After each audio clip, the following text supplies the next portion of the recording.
Hello everyone, hope you're doing well. I'm pleased to be joined by Dharmesh's mate Pete and to talk about Newcastle United against West Ham United.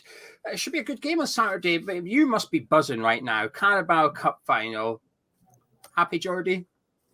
I'm very happy, Geordie, mate. Yes, it's been an incredible time really this season. And West Ham fans will know probably how I'm feeling right now because you've had a couple of great seasons yourself where you suddenly find yourselves up there at the top end of the table, and it's brilliant really after years and years of 15 years of really getting nothing to get excited about, and all of a sudden we've got a League Cup final to think about and potentially European football again next season. It's brought back memories of the Keegan era and the Bobby Robson era and everything else, and the whole city's bouncing again. And West Ham fans travelling to the game on Saturday night, I'm sure some of them will be staying because it's an evening game, and just go out into the town afterwards, and you'll have a fantastic night in Newcastle because the city's bouncing at the moment. Is this season going better than you expected? Much better. I mean, it's ridiculous what's happening at the moment. I think even the club's owners and Eddie Howe are surprised by how well it's gone. If anything, it's gone too well. I think they probably would have liked to sort of the general consensus among fans and within the club, I think, was that a top 10 finish would be great, and then you build from there. But to be sitting third as I speak to you now and in a League Cup final, it's ridiculous. And we've almost done too well, I think, this season. I think realistically, we could lose every game from now to the end of the season and look at it. And if we finished in the top 10 with a League Cup final, it's still what everyone would have expected and been happy with. So I just want the Newcastle fans to keep their feet on the ground and not get too overexcited and start thinking. I saw a few fans weren't happy that they didn't sign more players in the window, and why aren't they going for him? I think everyone just needs to calm down and realise that this is a marathon, not a sprint. So, but all football fans are the same, aren't we? I think we're all the same. Why is it working? Eddie Howe is the key. Newcastle got there. There was a little bit of fortune to Eddie Howe getting the job. They went for Unai Emery, and then Emery didn't end up leaving, so they went to Eddie Howe, who was the highly rated second choice, I think, at the time. Eddie Howe has done much better than any supporter or I think the owners would have ever anticipated. When he left Bournemouth, he spent a lot of time working with other top coaches and managers, and he wouldn't mind me saying this. He's an absolute football nerd. I mean, he's so meticulous. He turns up for training at 6 o'clock in the morning and knows everything about every player from the first team down to the kids, and he puts his life and soul into it. And at the moment, Newcastle are on the pitch reaping the rewards of having him. So he's the key. But I think as well, another big thing that can't be underestimated is that there was such a bad feeling around the club when Mike Ashley owned the club because the fans just weren't having him. And when he left, it was almost as though it felt like such a fresh beginning. And a lot of people thought Newcastle fans are just delighted because they've got such rich owners. But what I would say is the Newcastle fans weren't bothered who came in. They just wanted Mike Ashley to leave so much that when he went, even if it had been John from the fish and chip shop that had bought the club, there still would have been that absolute electricity and relief. And that, I think the players and everyone really captured that the feeling in the stadium. It all just became... It was just like a total tidal wave of joy ran through the city, and the club sort of jumped on the back of that, and everything's gone wrong. They've gone right since then. They've signed good players. They've got the right coach.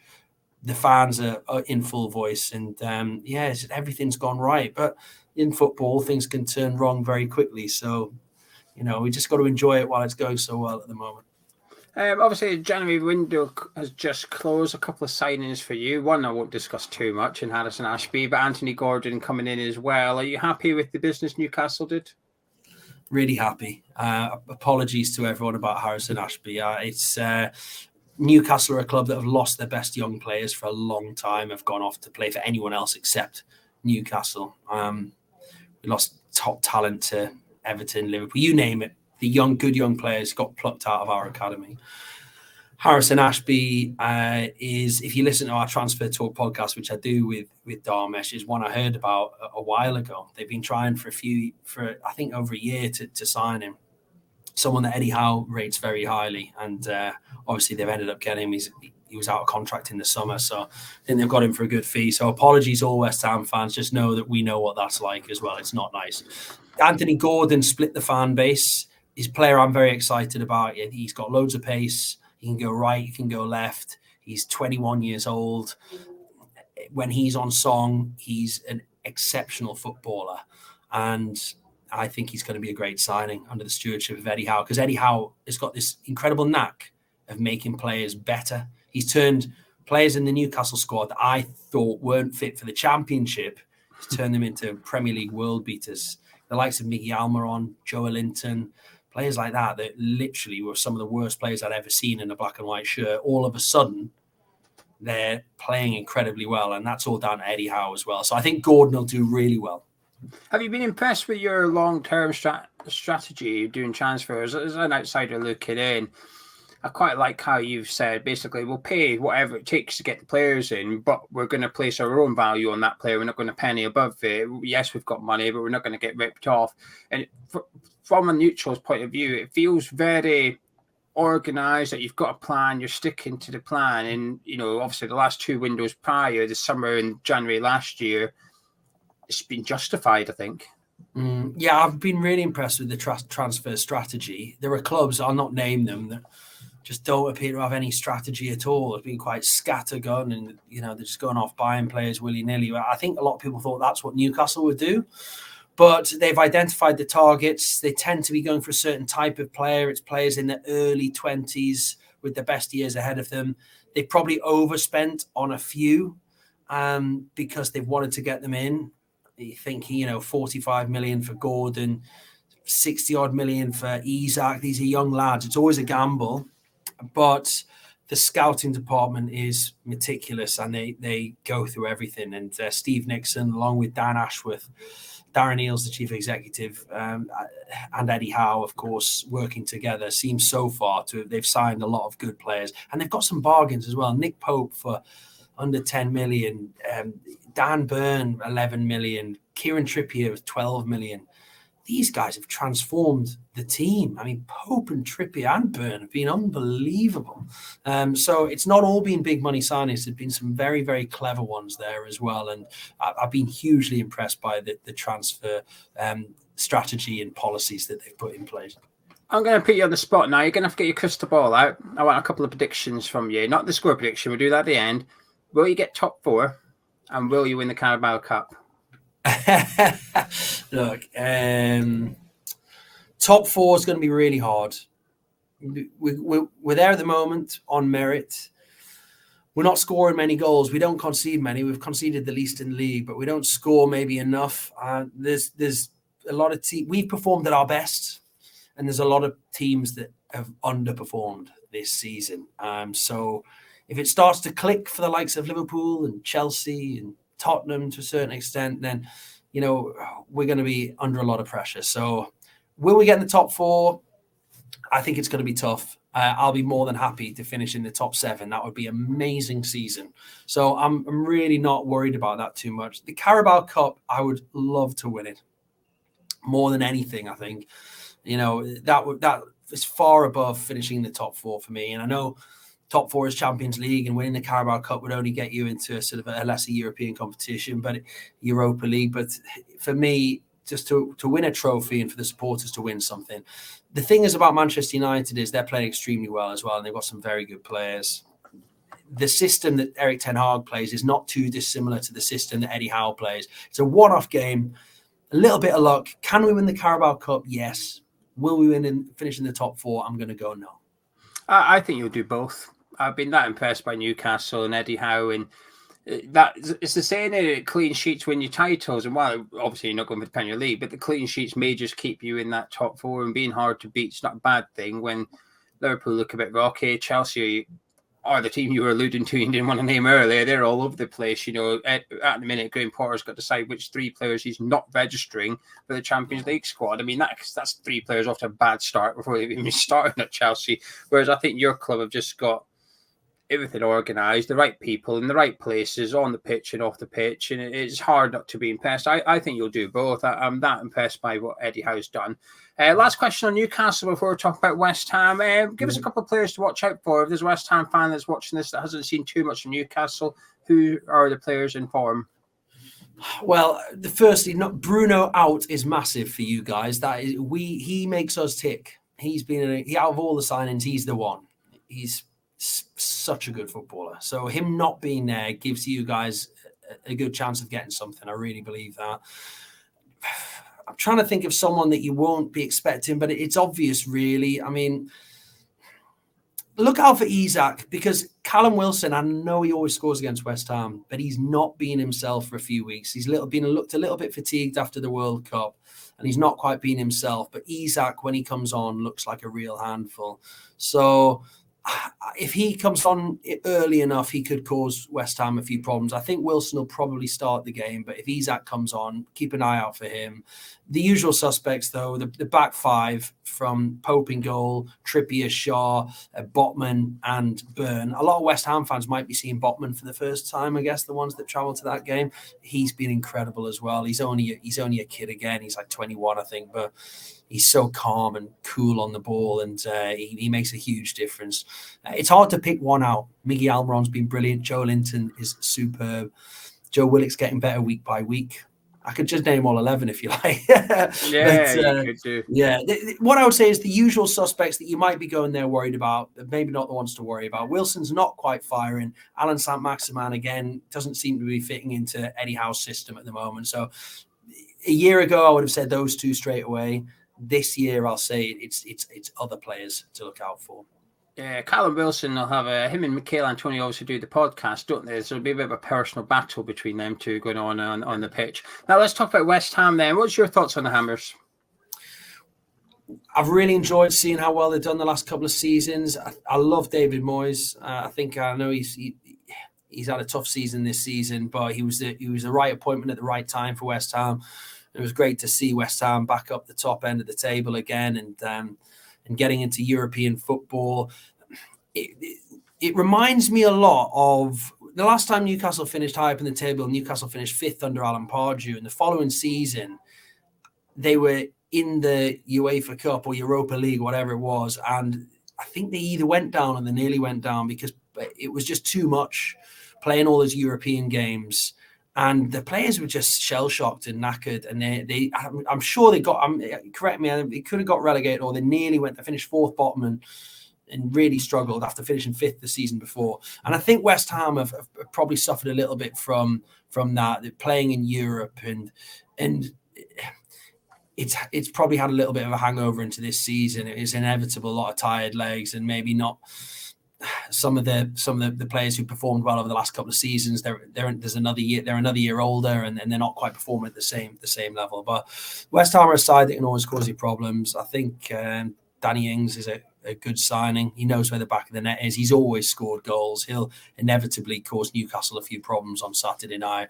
And despite the poor season this season, even though I think you've only lost one of your last five, and I know you're coming into this on the back of 2 wins, so the form's improved a bit, and I'm just pleased that, I mean, that game against Everton was massive. I'm pleased that West Ham appear to be sticking with Moyes because, for me, he's the right man to drag you up the table and maybe have a little bit of a run in the FA Cup as well. And I'm sure that even though it's not been the heights of the last couple of seasons, I'm sure that come the end of the season, I think you'll have a strong end to the season now. I think there's still 17, 18 games to go. There's a lot of football to be played, and I think West Ham will be absolutely fine. Well, I think you've answered my question, but I'll ask it anyway for clarity. Do you think West Ham will get relegated? No chance. No chance at all. They've got a very good manager. They've got a very strong squad of players. They've underachieved by their recent standards this season, but I would say to West Ham fans, because I'm saying it to Newcastle fans already, after a couple of great seasons, just everyone keep your feet on the ground. It'll come good. You've got a very good manager there. I mean, he loves the football club. You can tell that it's a good match for me, David Moyes and West Ham, and I really think that he'll drag you up the table. Like I said, no chance of going down, absolutely no chance. If West Ham go down and I'm wrong, I'll come back on this podcast 25 times in a row. There you go. I'm hoping you that way.